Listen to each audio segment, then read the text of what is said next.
Well, hello there, ladies and gentlemen. Welcome back to the channel. Space Cowboy here with another video for you guys here today. Before we get started with today's video, if you guys could do me a favor and hit the like button, that'd be greatly appreciated. Also, subscribe if you're new and hit that notification bell as well. The reason I ask for that every single go-around is because a large chunk of you guys watching are actually not subscribed. Over 78.8% of you guys watching are not, and the average has gone back up. So if you fall into that percentile and a lot of you watching come back and like what you're seeing, why don't you just stick around and subscribe for more content or if I go live? Now, if you guys had the chance to watch yesterday's mock draft, you actually got a sneak peek into some of the names that we're going to talk about today, because those are guys that the Cowboys could pull the trigger on days 1 and 2.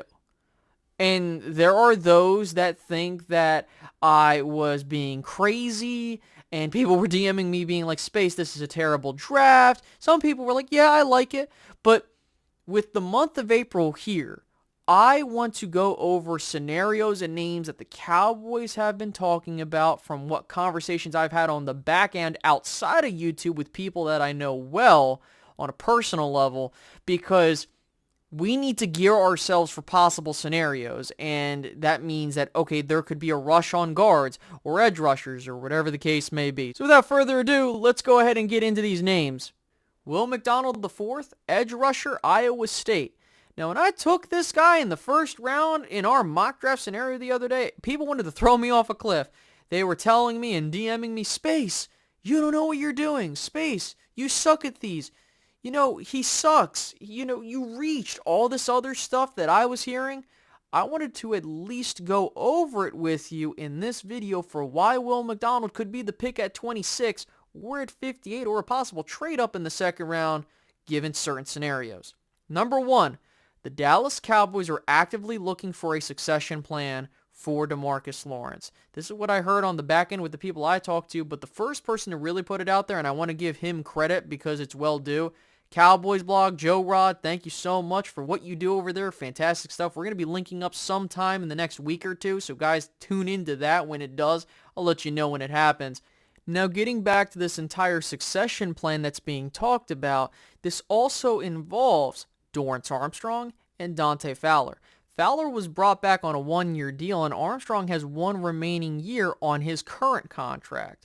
So if you let those two guys go, you have some gaps there that Will McDonald can fill. Sam Williams getting better could help in the long term as well, because then you can look at having McDonald and Williams as your duo going forward.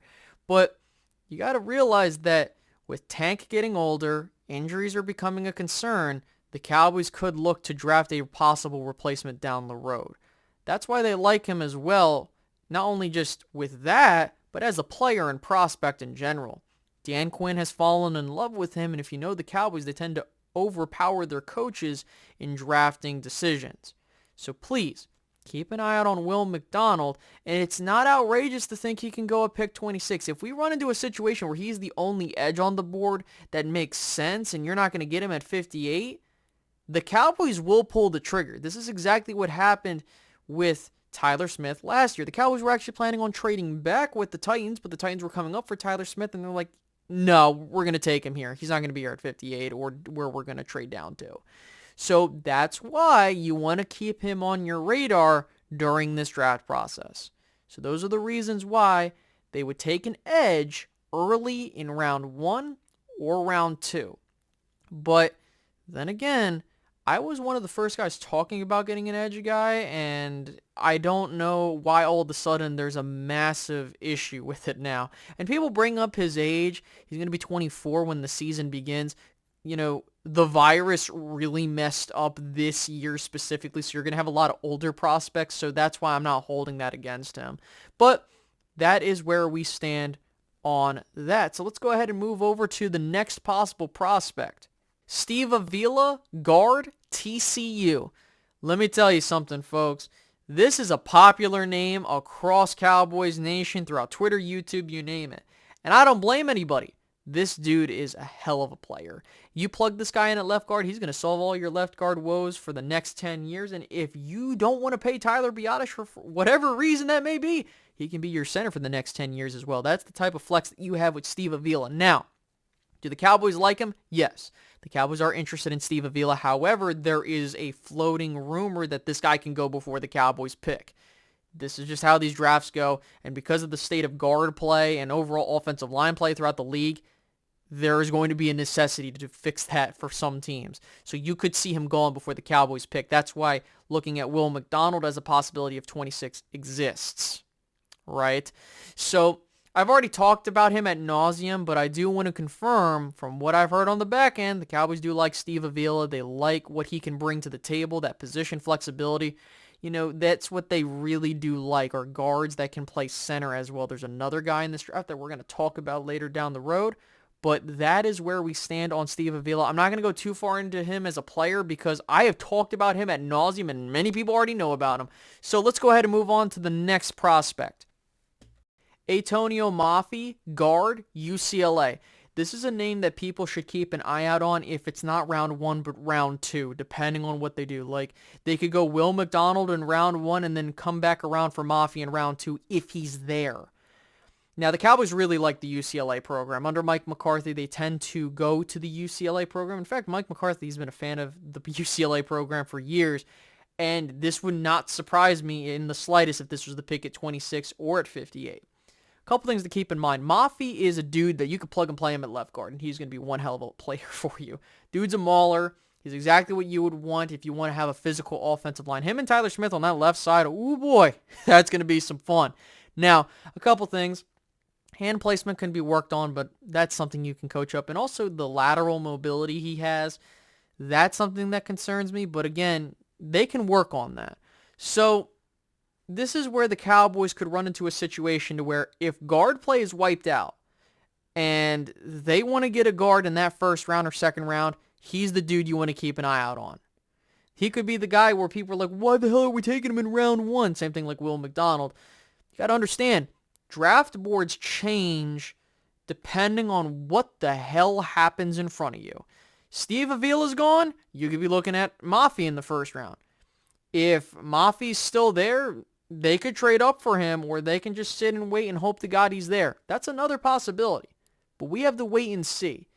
I don't know where he's going to stand, but I would say that he is a guy that's day 1, day 2 guy.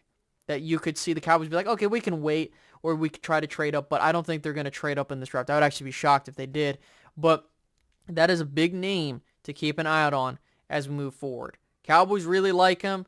And you look at that offensive line coach you just got, he's a fan of him from what I've been hearing. So just keep in mind, that's a guy that he's on the radar for the Cowboys. So let's go ahead and move on to the next prospect. Joshua Downs, wide receiver, North Carolina. Now, throughout this draft process, the Cowboys have shown interest in Josh Downs. And I'm going to tell you right now that he could be really the only guy at pick 26 that the Cowboys would be like, yeah, let's go get that wide receiver weapon for Dak Prescott or whatever the case may be. Now, I do think if any of the guys we mentioned beforehand are in front, they could look at those first before they go to Downs. But look, if you're talking about a dude that is not the mold of a typical Cowboys wide receiver that they really like and are willing to go and take a pick on him, that's the guy. Joshua Downs, he is a guy that would fit very nicely into this Cowboys offense. And if you're looking at the long-term implications, he could be a guy that could be a Michael Gallup replacement if you're like, you know what, we need a guy that can pair alongside CeeDee Lamb long-term. Let's go get that guy. He is a dynamic player that you would love to have on your team. He was very productive at North Carolina. And the biggest thing that he was known for, run after the catch. And I think that while the measurables aren't there for the Cowboys, this could be the year where they're like, F it. If we're going to take a wide receiver, he's the guy. Let's go get him, and let's just not look back. So if there's a receiver that the Cowboys are interested in throughout this process, he's the guy. So please keep Joshua Downs on your radar as we move through the draft. And if they get wiped out, let's say Will McDonald goes, let's say Steve Avila goes, let's say that they're like Mafi's too rich for their blood at 26, they can definitely go with Joshua Downs as a possibility. But I would expect the first 3 to be looked at before Downs if he's available. So let's go ahead and move on to our next prospect. Emanuel Forbes, Cornerback, Mississippi State. Now, the Dallas Cowboys could be looking long-term at the cornerback spot, specifically with Stephon Gilmore. You don't know how much more he has left in the tank, and we discussed that with what the Cowboys could be looking to do as a possible succession plan there. Also, if things go sour with Diggs, maybe you do need to take a corner and where they're at now. So Forbes is a name to keep an eye out on the first to second round level. Similar to Mafi, he could be a situation where if you feel like you're not going to get him at pick 58, you might as well pick him in the first round. That's just how it is, especially if you're not willing to trade up and give up that third round selection. We don't know what the Cowboys could be thinking, and also, we just need to see how the draft board falls. So there's a couple things that I really do like about him. I think that he is a very productive player at the cornerback position. There has been moments where he tends to be over-aggressive, and that's similar to what we see with Trevon Diggs. A guy that's willing to take chances if it means getting a turnover. And, he could evolve into a solid cornerback too if you're looking at that. And there are plenty of scouts that say that's his ceiling, which again, I don't know if I would take a cornerback too with the first pick that I have in a draft, but then again, getting a very good starter moving forward is something that I'm looking for.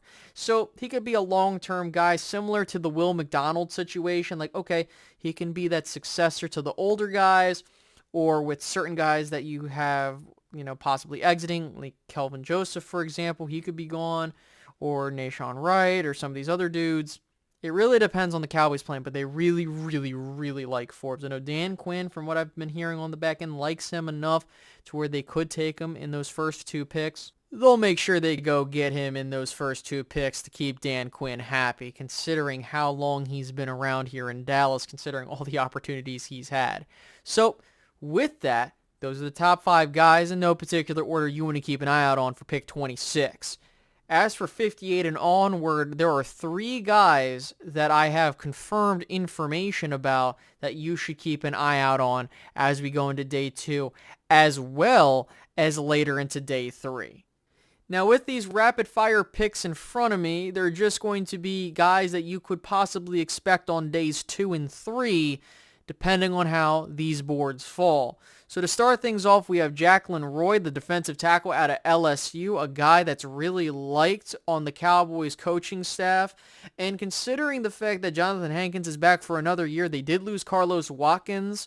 And, you look at that room of guys, and they kind of were reeling off of losing John Ridgeway and the dumb stuff this front office does sometimes. So he's a name to keep an eye out on pick 58 or pick 90. Once again, really comes down to how the draft looks at those particular positions and if you think he can get there to pick 90. Another name you want to keep an eye on is a guy that I know very well, Juice Scruggs, the offensive lineman out of Penn State. If you know me, I'm a Penn State guy, and Juice Scruggs reminds me a lot of Connor McGovern when he was entering the league and what he can do. Now, all things considered, Connor McGovern went into a situation where he was not going to be the starting left guard. However, Juice Scruggs, can definitely be the guy at left guard. If the Cowboys are like, you know what? I think we're going to go with Will McDonald in the first round or someone else. We'll take Roy in the second. Scruggs could be there in the third round, but similar to, like I said before, it really comes down to what the guards look like in the first 2 rounds. The Cowboys could take him with their second round selection, but he's definitely a name that's on their radar as well because of position flexibility. If you got position flexibility, especially on the offensive line, you will be liked by the Cowboys. And finally, the quarterback out of TCU, Max Duggan, is a name you want to keep an eye on for day 3.